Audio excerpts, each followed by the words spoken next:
ஒரு ஒரு கவிதை ஞாபகத்தில் உண்டு. ஒரு துளி நீருக்காக ஒரு தமிழ்நாட்டின் விவசாயி எந்த அளவுக்கு உச்சத்திற்கு போவான் என்ற ஒரு கவிதை எழுதியிருப்பார்.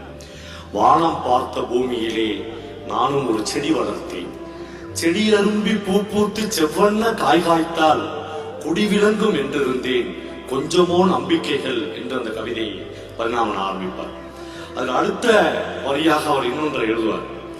சூரியனால் என் உடலில் துளிர்க்கின்ற வேர்வையெல்லாம் வேரினில் வழியை விட்டு விளைவித்தேன் உயிர் செடியை.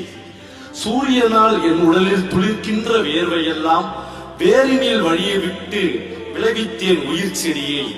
மண்ணில் முளைத்த செடி கண்ணில் முளைத்தது போல் என்னில் இரவு பகல் இமையா தவம் இருந்தேன். விண்மழையும் இல்லாமல் வியர்வை பலன் தருமா? தண்ணீர் தருபவர்க்கு என் உயிரை நான் தருவேன் என்று அந்த கவிதை